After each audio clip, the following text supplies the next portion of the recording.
everybody, welcome back to my channel. If you're new here, which you probably are since this is only my second video, my name is Kate and I am coming to you today from my bedroom. I'm sorry that the background is not super exciting. We haven't really decorated in here yet, but this was the best place I could find with pretty great lighting and where my son could not reach the camera to pull it down. Anyway, so I promised this video last week and I feel like if I don't get it done today, it's gonna be kind of pointless. So I wanted to talk to you guys about my 2020 goals. We're over a week into the new year now, but that doesn't mean you can't make new goals or get inspired from other people's goals. It's never too late or too early to start working on a goal. If you start 3 days, say you start on a Friday instead of waiting to start on a Monday, that gives you 3 more whole days to accomplish more towards that goal. You don't have to start on a Monday. You don't have to start on the first day of a month, and you don't have to start on January 1st. I feel like I'm talking like a newscaster. I'm really sorry. I'm trying to get more natural, but that may take some time. Anyway, so I wanted to talk to you guys about what my goals are for this year, both just for me personally, for my family, which you can probably hear my toddler in the background, and for my YouTube channel. So I personally don't like to call my goals for the year resolutions. I think that that makes it feel too concrete. And then when we fail, it's a lot harder for us to get back at it because, oh, I failed, better give up for the year. A resolution is something like, I'm going to bake cookies every day in the new year. Sorry if you can hear him making a lot of noise. I'm gonna make cookies every day in the new year. You get 5 days in, you have a busy day, you don't make cookies on January 5th. And suddenly your resolution just doesn't matter anymore. I prefer thinking of them as intentions. These are things I intend to do. And not just like, oh, I meant to do that, but I just didn't get around to it. But like, I am going to be intentional about intending to do things. So if I intend to make cookies as much as possible in the new year, if I make cookies every day until January 5th, I can hop right back on the train on January 6th and not feel like I've already failed my goals. Obviously, making cookies every day is not one of my goals. That was something I took from someone else. But anyway, that's just a little bit of how I like to look at New Year's resolutions or intentions or goals. Because I think it's way too easy to slip up once and say, well, that's it. That's all I've got. No use in continuing on after that. Anyway, so I wanted to start off with some of the typical New Year's goals. I think all of us, whether we actually put them as resolutions or not, usually have some kind of goal regarding health and fitness going into the new year. So for me, I am planning to lose 20 pounds by mid-March. And actually that was closer to 30 pounds, but I've already lost about almost 8 pounds up to this point in the new year. And I will acknowledge that a lot of that is probably bloat and water weight, but weight is weight. And whether it's bloat and water weight or actually fat, it doesn't matter to me. The weight is gone. I have no intention of finding it again. And I don't expect to continue to lose 8 pounds per week and a half because that would be ridiculous. It's considered healthy to lose about 2 pounds per week. And so at this point, it's very doable for me to lose that 20 pounds by mid-March, but it's going to take some consistency and intentionality. So one of the ways that I'm working towards this goal is with my Fitbit. This is not sponsored by Fitbit. It's not sponsored by anyone. If you'd like to sponsor me, I'm open to sponsorships. But using my Fitbit to track my steps, to track my sleep, and I don't use it to track my water. I use something else to track my water because I don't like the way Fitbit does the water tracking. But getting those steps in, whether it's actual cardio or just walking throughout the day, is really helpful towards my long-term health goals because it means that I'm up and moving around even if it's not exercise. Getting enough sleep is also a huge part of weight loss and just all around general health. If you're tired, it's a lot easier to want to binge on things. Studies have shown that people who are sleep deprived tend to want sweet and salty snacks far more than people who are getting enough sleep.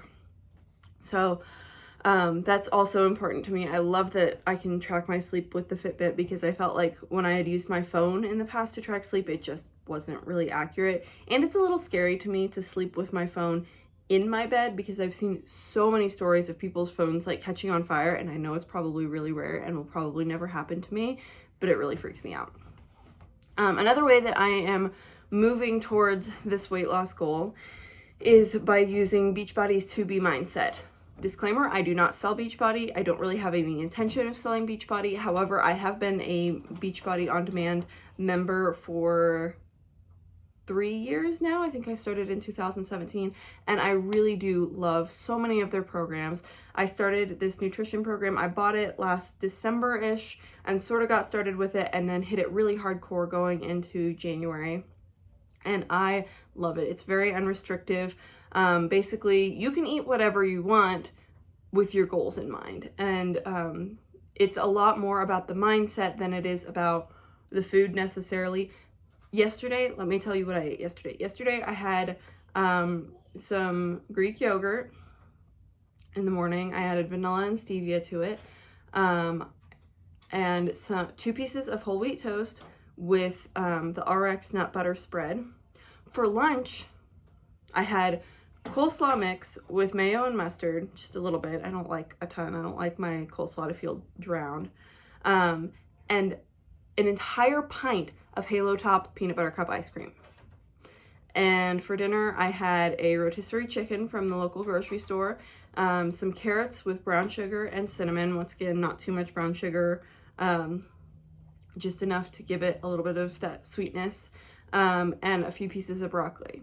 And from yesterday to today, when I weighed in yesterday to when I weighed in this morning, I lost 0.4 pounds. That's almost half a pound while eating ice cream for lunch. It was so good. And I really thought that I was going to be up today just because of the rotisserie chicken being a little bit more greasy than what I usually have for dinner. And I don't usually put the RX butter on my toast in the morning, and then the ice cream, like, I was like, I'm going to gain weight. But I didn't. I lost weight, and that's just incredible to me. And so if it's something you're interested in, drop a comment and I'll hook you up with my Beachbody coach. But once again, I don't sell it. I have no skin in the game, I guess, is the best way to put that. But I really, really do love this program in particular, but I love a lot of their workout programs too. Anyway, moving on. So those are my sort of health and fitness goals. I do have a goal after losing that 20 pounds to lose another 10 to 15 pounds to be in my goal weight range. But we have some stuff going on after mid-March that I want to lose those 20 pounds at least by mid-March. And then if I don't have really a goal of how quickly I want to lose that last 10 pounds, I want to do it smart. I want to do it easy. I'm still going to focus and be consistent, but I maybe won't have to be as intense about it. And so still being intentional, but not intense, to lose that last 10 to 15 pounds. Other goals that I have for this year, personally, regarding beauty, I guess, for lack of a better term, outward health, I guess, rather than just inner bodily health. I really want to eradicate my acne this year. This is something that I've wanted to do for a really long time. I thought, and this is probably really stupid, and I knew in my mind that it wasn't gonna happen this way, that this was illogical. I thought that when I turned 20, I would no longer be a teenager, and therefore I would no longer have acne. And I will say that my acne is definitely a lot less since I turned 20, 21, even my early 20s. My skin right now is not super bad, but I'm 25 and I still get pretty bad hormonal acne around my time of month. I occasionally get some like weird bumpy stuff across my forehead and around my jawline, and I just want to change that, I guess. I want to work harder on my skin, be more consistent with my skincare routine. I have some products that have worked really well for me in the past, and I would love to do a skincare routine video for you. my child is tearing up my budget notebook, but that's okay because I don't use that notebook anymore, I guess. But yeah, so that's one of my goals for this year, is to be really consistent with that skincare routine in order to eradicate acne. I'm sorry, I'm falling over because I'm just standing on one foot. That's probably not wise. My other beauty related goal for this year is to regrow some of my hair. So I had my son a little over 1.5 years ago, and around 4 months postpartum, I had postpartum hair loss. Lots of women do. It's normal and natural. But then a few months ago, I started thinking, wow, my hair has never really thickened back up to what it was. I used to have really thick hair, and now, like, this is probably seems really thick to some of you, but I just don't have a whole lot of hair right now, comparative to where I've been in the past. And I was thinking about that, and then all of a sudden I saw this news story come across my feed, and it was something that I had heard before but wasn't really willing to accept. And it was that DevaCurl is being sued because their no poo causes hair loss. And for some reason in the past, I had always been like, oh, maybe it has for other people, but it's fine for me. Like, it works fine for me. I love my DevaCurl products. But now that I had been thinking about how my hair was seeming to still be really thin comparative to what it used to be, I became a little concerned. And I do think that the DevaCurl No Poo, which I have used very consistently for the last few years, was causing my hair to fall out at an unnatural rate. My hair is way thinner than it used to be. And so I have quit all DevaCurl products, which was hard for me because there are a lot of their products that I really love. And since it's only the no poo, I could logically say, well, I'm just gonna not use the no poo. But I think that I don't trust a company that is creating a product that they know is causing this problem and continue to produce it despite the fact that they know it's causing this problem. I don't trust them to use any of their products. So I have cut DevaCurl out of my life, and if you use DevaCurl, that's fine, that's great. It's up to you and what works for your hair and your conscience, but it doesn't work for me anymore. So I switched to all natural hair care. For the most part, the only thing I use that is not natural is clarifying shampoo that I use once every 6 weeks or so because we have really hard water. But now I use all EcoSlay and InnerSense Organic Beauty products, and I am hoping to regrow that hair, get my hair back to a good thickness, and not feel like I am having female pattern baldness at this point in my life. Up next, I wanted to talk a little bit about spiritual goals. If you don't know me, I am a Reformed Presbyterian Christian. I am very conservative in my religious beliefs and in most of my political beliefs as well, I guess, but that's not really something I'll talk about on this channel. This is not a politics channel. But as far as my spiritual life goals, I'm sorry for the toddler noise.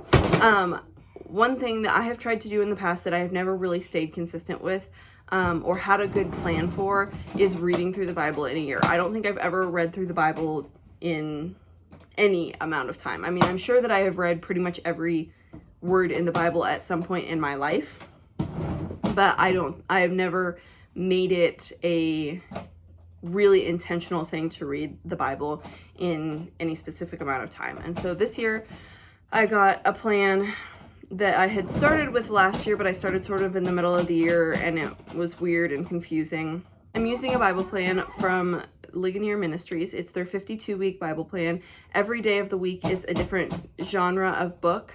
And so you're getting a nice mix throughout the week instead of just starting in Genesis and reading through, or doing the chronological thing, which I also think is really interesting to read chronologically. This is what I'm doing. And I haven't missed a day so far, and I really like the way that it is. Another thing in my spiritual life goals for this year is keeping a prayer journal. I haven't been super consistent with this, but once again, it's an intention, and an intentional intention. It's not a resolution. So I've done one day in my prayer journal, and I need to get back at it. I got this beautiful prayer journal that has like prayer requests for this area, praise for this, and Thanksgiving for this, and things like that. And I really love how it's structured. It's really beautiful. You can see a picture of it on my Instagram. You can follow me at silentmusings_noisylife, which I will link in the description box as well. And I really love this prayer journal, and I can't wait to break it in more and use it more. So moving on to some family goals, as my child sits down here at my feet and dumps out a bunch of highlighters. I have 2 goals for each of these sections. I should have said that earlier. But my 2 goals for our family life are to watch less TV and get outside more. We got into a really bad habit towards the end of last year. We were sick a lot, and it got really hard to want to do anything, to want to get up and move around even inside the house. And my son got to the point that now he knows what the TV is for. He doesn't like the TV to be off. And so I did finally figure out that I could turn on something like the fireplace in your home, and then he doesn't really pay attention to the TV, but the TV is on, so that makes him happy. But I still don't really want him having that much screen time. We try to limit screen time very strictly. He has a little Kindle tablet, but it's only for use in the car on road trips that are an hour or longer. And we don't let him use it at home at all.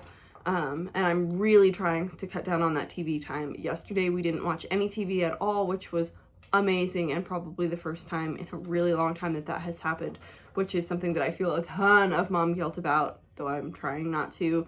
Sometimes we do things out of necessity, and TV has definitely been a necessity for a while. And as far as getting outside, my goal is for no matter what the weather is like, I want to get outside for 5 minutes a day. We can be outside for 5 minutes when it's really cold. We can be outside for 5 minutes when it's raining. We can be outside for 5 minutes when it's really hot. It's possible. I would love to be out longer than that. Like yesterday morning, my son and I took a walk to the grocery store, which was about half an hour there, half an hour back, which was great and awesome.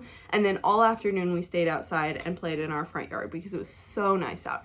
Today, it's really cold. It's supposed to be a high of 43, I think, and it's possibly going to snow or at least rain a little bit and be really cold. But I know that despite how cold it is, we can get outside for at least 5 minutes. And I'm sure that there will be some days that we don't make it outside for 5 minutes. But that's why it's an intentional intention and not a resolution. So I want to move on and talk to you a little bit about my goals for my YouTube channel. And this is sort of just my goals in general, not just for this year, I guess, because my channel is so brand new, that this is just sort of my thoughts about where I want to go from here. My goal is to post once a week. I haven't decided what day that's going to be yet. I think Fridays is probably the most practical for me, possibly Saturdays, but it's just going to kind of depend on what life looks like. It's hard to tell with a toddler. My goal would be to have it be a consistent day that I upload, but that's not always necessarily going to be possible. I want to focus on mom stuff, lifestyle, hair, beauty, just kind of a very mom lifestyle kind of channel. I might post cleaning videos, I might post fashion videos, maybe. I'm not super, I mean, I like fashion, but I wouldn't say I'm an expert or anything. But just things that maybe you as a mom will be able to relate to, even if you're not a mom, just as a young adult woman, or even just as a woman in general, or maybe just as a human being can relate to and learn from and enjoy. And so I hope that I am able to do that for you guys. If there's anything in particular that you would like to see me do, leave me a comment and let me know. You can follow me on Instagram. I will pop the link in the description box below. Make sure you like and subscribe, and I will see you hopefully next week.